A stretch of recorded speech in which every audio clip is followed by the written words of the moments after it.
থেকে উঠলেই duty, duty থেকে আসলেই ঘুম, এভাবে অর্ধেক জীবন শেষ হয়ে যায়। এরই নাম প্রবাস জীবন।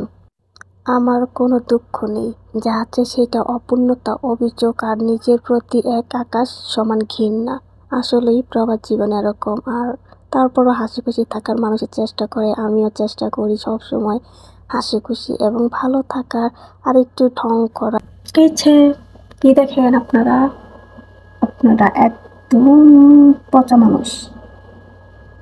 বোঝেন কম, চিল্লান বেশি।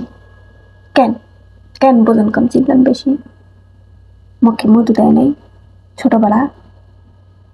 যদি দিত তাহলে বসতেন ঠিকঠাকই। আপনারা বোঝেন কম, চিল্লান বেশি। এটা তো মেয়ে মানুষরা বলছি, মেয়ে মানুষের এরকম অভ্যাস। সবাই বলে মহিলারা বোঝে কম, চিল্লাই বেশি। সত্যি, সবাই তো আর এক না।